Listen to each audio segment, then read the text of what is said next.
Here at home, there's been an increase in the number of new drug abusers below the age of 20. And in this exclusive story, our reporter tells us that while teenagers used to turn to glue to get high, their poisons of choice are now synthetic drugs like ice and ecstasy.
Hi, welcome to Helping Hand Halfway House. My name is Richard Callowell, the Executive Director.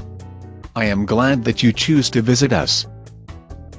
Come, follow me, let me show you around.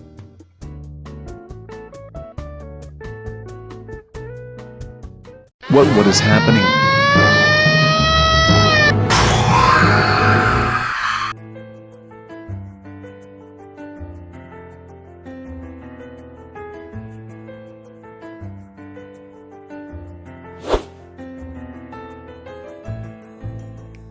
The Helping Hand was set up by Brother Robert Yeo in 1987.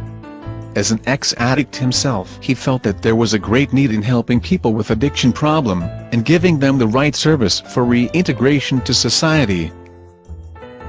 Robert believed that, without the availability of a conducive environment, those with poor social support will continue to be stuck in the vicious cycle of addiction. Through Christian philosophy, we seek to transform lives of ex-offenders restored as hard-working individuals, reintegrating them back into society as stable and contributing citizens. If possible, we would want to ensure that they become to be part of a local church in the community.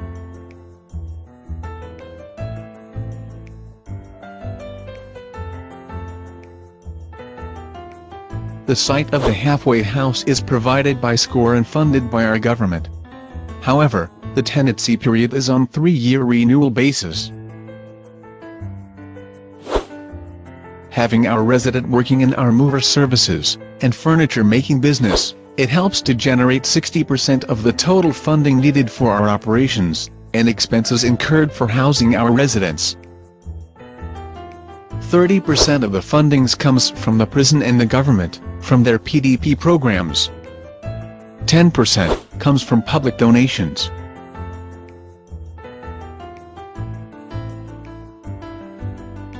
We can house up to 70 residents, including 40 to 50 of our stay-in staffs, who are mainly ex-drug offenders with no accommodation of their own.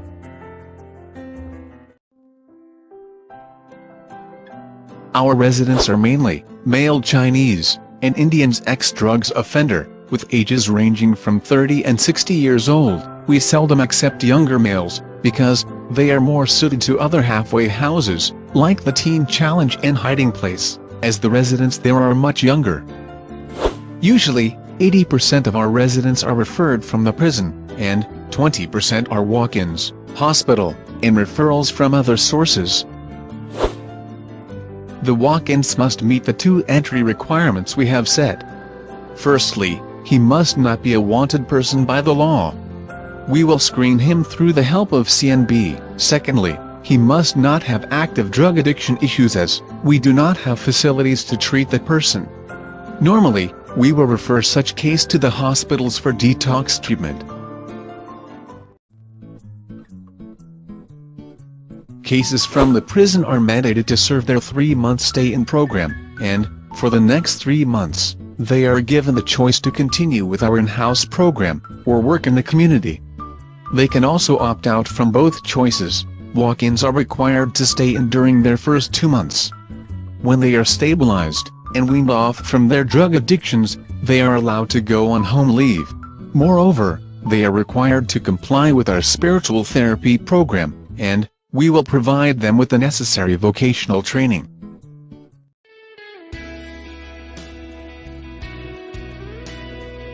Our main focus is the spiritual aspect, because we truly believe that only God can provide the change needed to maintain, as well as sustain the change. I believe the key differences is flexibility on our rules here.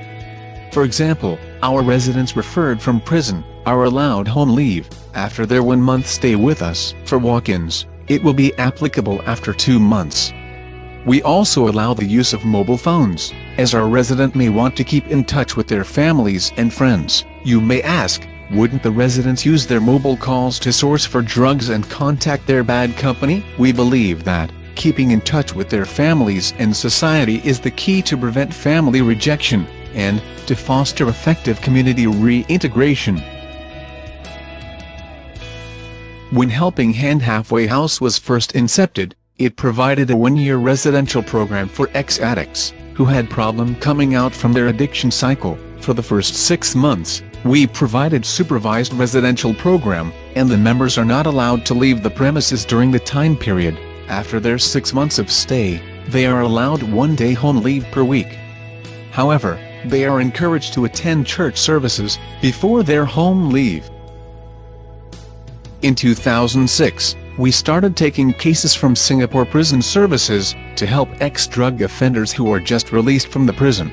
This streamlining is done to fit the new halfway house service model developed by the prison. It is mandatory for all our residents, whether they are prison referral or walk-ins, to attend the 6 months preventive development program, which is also known as PDP. For the first 3 months of stay, our residents are required to attend all the PDP modules designed by the prison. Under the PDP, the prison's referrals is allowed to choose on whether they want to opt out from our spiritual therapy program, unlike our walk-ins. After their 3rd month, they are allowed to choose whether they wish to continue to work at our halfway house, or jobs arranged by SCORE, in the community. At the Helping Hand Halfway House, we conduct 4 core programs, in aim to help our residents work towards their journey in maintaining a drug-free future.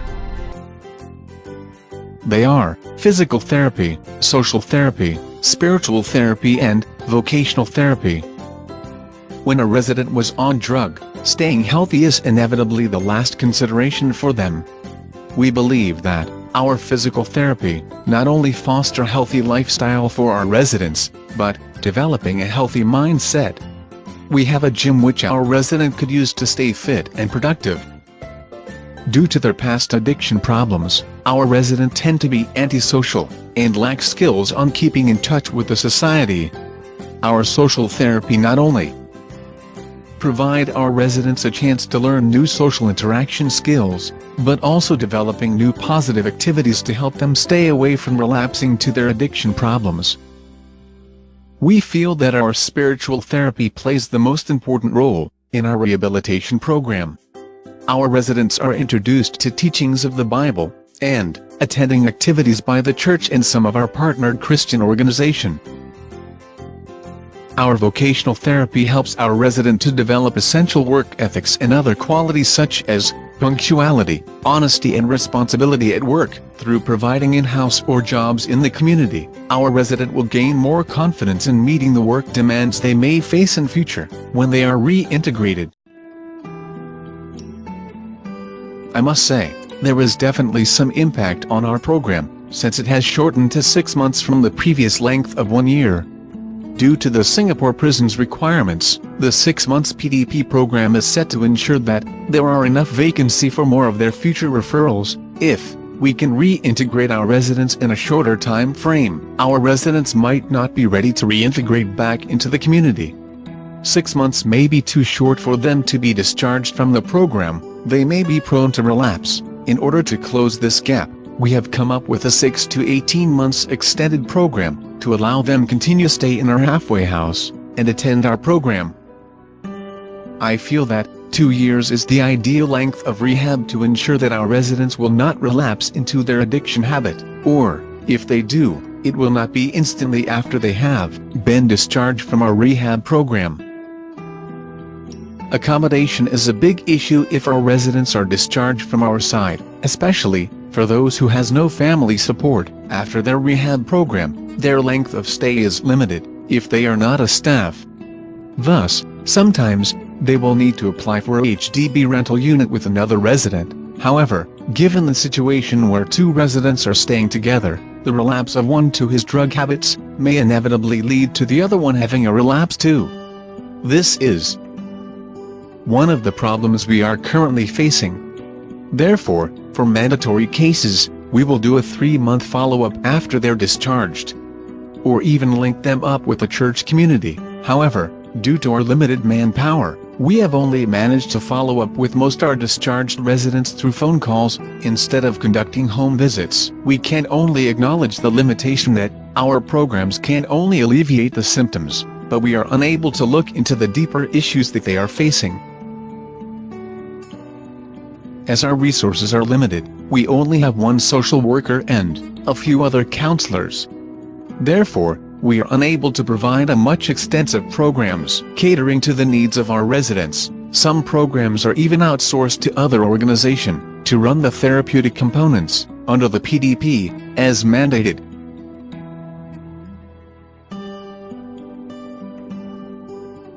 I have 2 concerns. The dilution of spiritual aspect in the programs, as we takes more cases from prison, and, secondly, the uncertainty of the tenancy of our location. The Helping Hand first started based on the Christian teachings, and our operating philosophy is based strongly on the spiritual component. Opting out from the spiritual therapy under the Preventive Development Program may not be in line to our purpose in setting up our halfway house. However, this is unavoidable, because we need funding from prison to sustain our halfway house. Though we are quite confident that our tenancy will be renewed, there is still worries over when does the government wants us to move. The change of location may affect our wood and furniture business, which is our main source of income and program to run our place. Well, we just have to leave it to God.